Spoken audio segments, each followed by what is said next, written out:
Tignan nyo. Napakaganda mga Lodi. Ang angas tingnan. Sandali Ito mga Lodi. Hinapo na ako dito Dalawa yung chain ring niya. Pero wala naman drill. Wala naman kabyo. Ano to? Walang silbi. Teka muna. Teka. Okay. 1 by teka.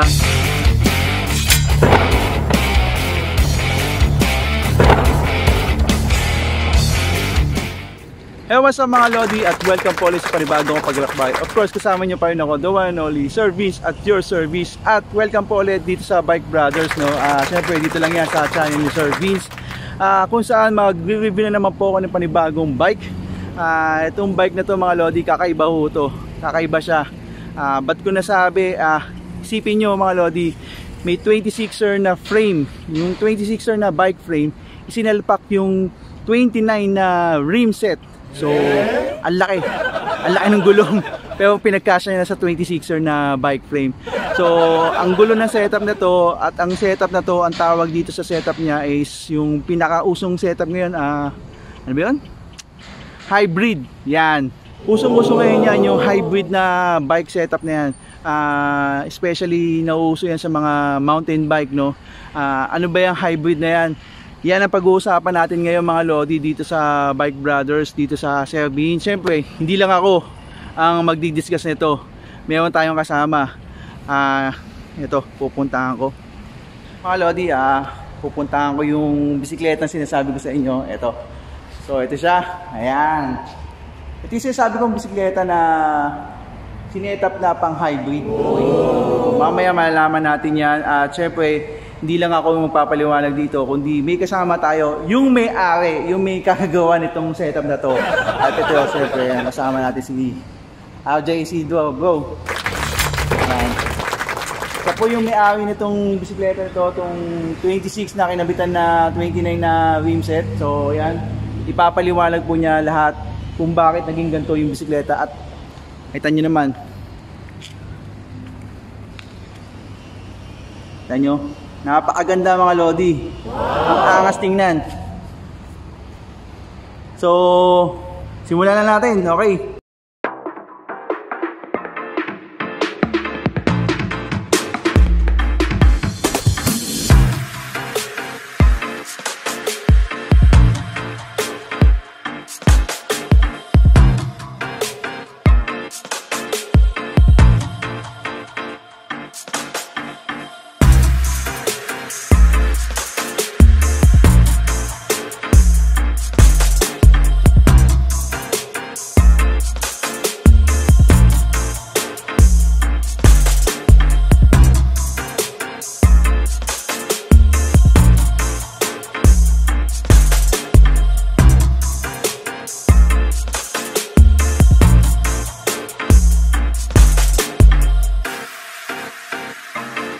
Bakit mo naisip itong ganitong klaseng setup?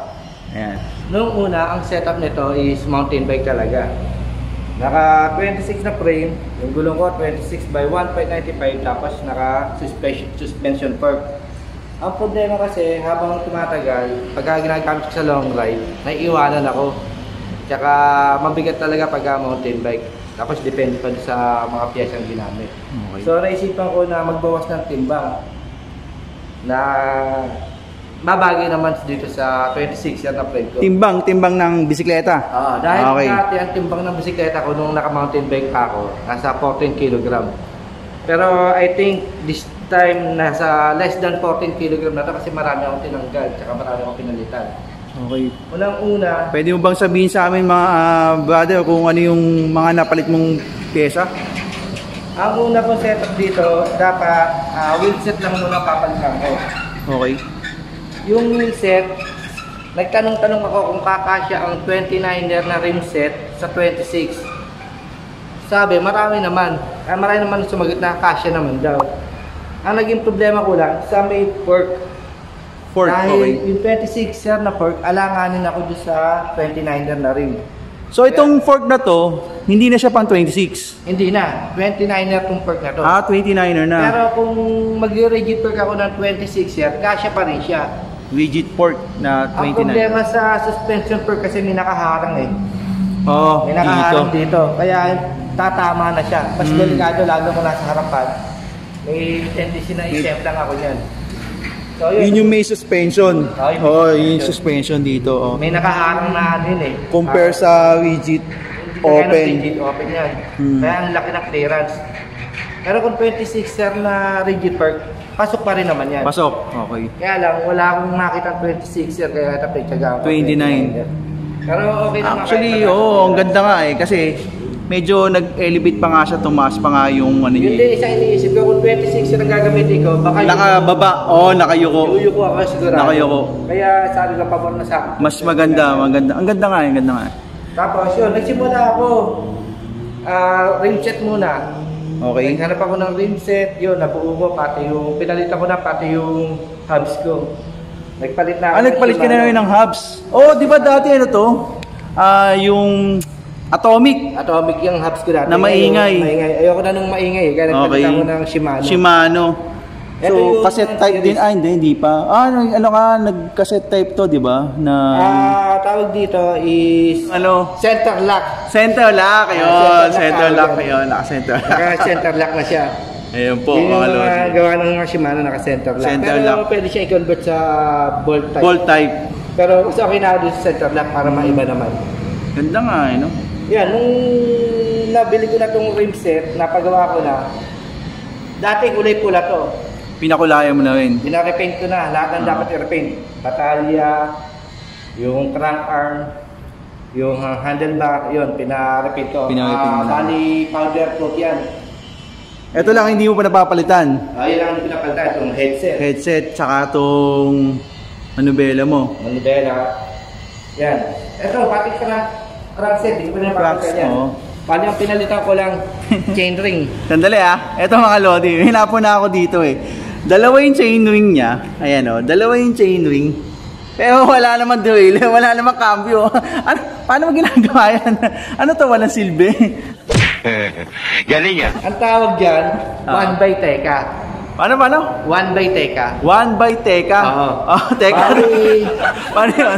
Nagamit ko lang yung pinakamaliit na plato yan pagka alam kong mahaba yung aahunin ko.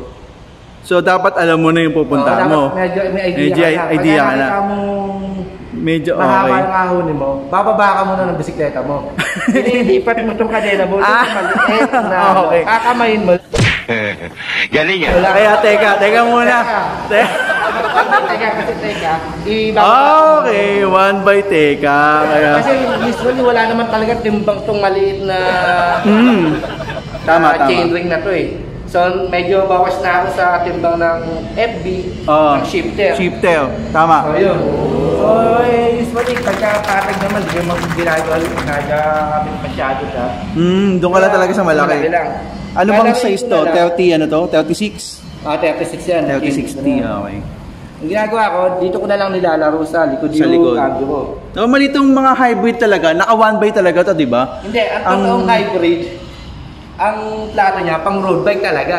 Ang plato niya pang road bike. 50. Yun ang hybrid talaga. 50 plus na tip yun. 50 plus, tapos naka tatlong chain ring ba yun or usually dalawa yung mga ginagamit sa road bike.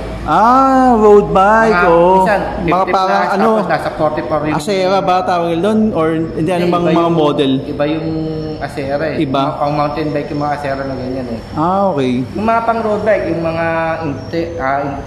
Ultegra, yung Integra, mga Sora. Sora. Tama. Mga 105. Wala. Okay. Yun. So yun talaga ang hybrids. Itong mga setup na hybrid na ito. Hybrid pangmahinaan. Kasi ang dami kong nakikita na mga setup na ganun. Pang gravel na gulong tapos naka 1 by tapos ang laki ng cogs. Yun. Pero di ba parang ano masasabi mo doon sa mga ganong klaseng setup? Jolux ba yan o?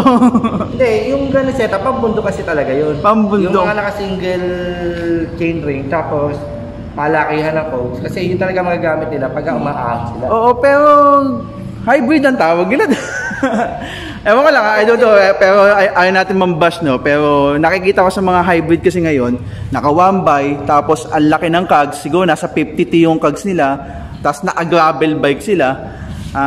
Yun ang setup ng tinatawag nilang hybrid Saka ngayon. usually pagka yung pangmalakasan na hybrid, yung gulong nila, it's either nasa 25 sila. Yun, Yan, mga maninipis lang yun. manipis nga eh. Actually, gravel nga eh. Ang gravel kasi nasa 35 pataas lang. 35. So yun, road bike talaga yung road bike yung kinakabit lang. Road bike na naka-straight bar siya. Ito pang gravel to, no? Or parang pang gravel na touring, Kasi hindi man ako kumakarera eh. Gusto ko lang magaan yung bike ko para mas komportable yung biyahe. Magaang ba talaga? Magaang? Sa tingin ko gumaan. Gumaan? Kasi yung usual na takbo ko dati, pagka yung chill ride ko, 18 ang takbo ko. Pero pag nung ito ginamit ko, lumalagpas na ako ng 20. So may advantage na ano. May advantage mo, okay. Okay. Bud, salamat salamat. Nga pala, okay mga Lodi, si RJ Isidro, si Sir Rodel dyan, okay. Meron siyang may YouTube channel din po siya mga Lodi. Tinamad lang. Tinamad lang. Pero kung gusto niyo mapanood yung kakaibang klaseng bike adventure yung tawag sa kanyang channel eh, no. So nagka-camp Nagka-camp siya noon, camping So camping tas biking. So andun yung mga lahat ng mga kakaibang adventure na makikita nyo gamit ang bisikleta. So yun, pwede nyo siyang panoorin sa kanyang channel. Ayan, lalagay ko ito yung channel niya, no. So pwede nyo siyang puntahan at bisitahin. Hope makagawa ka pa ng madaming video na tulad na ganun. Siyempre minsan tayo, di ba? Minsan tayo punta tayo sa bundok.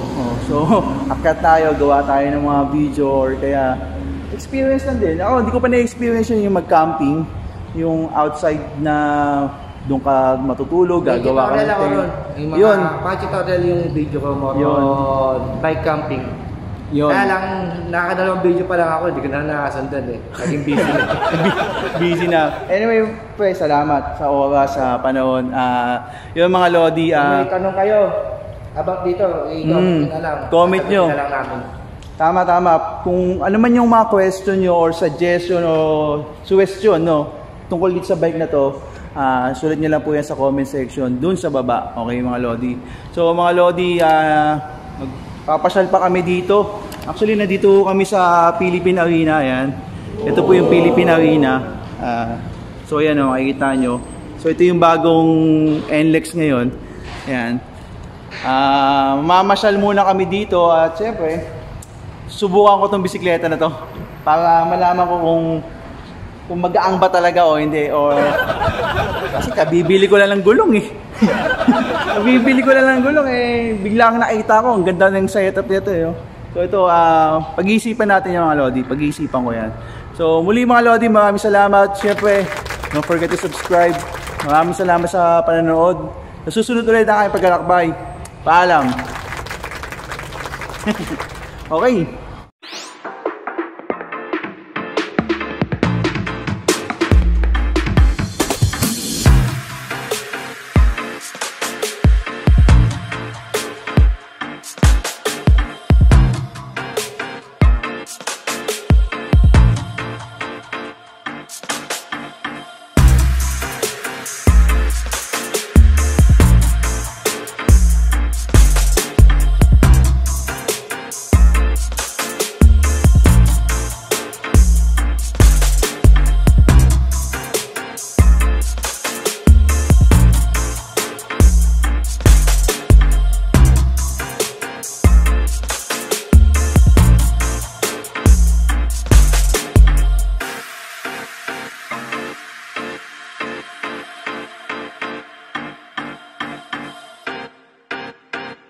Mabigat pala pumadyak pag nagbablog ka.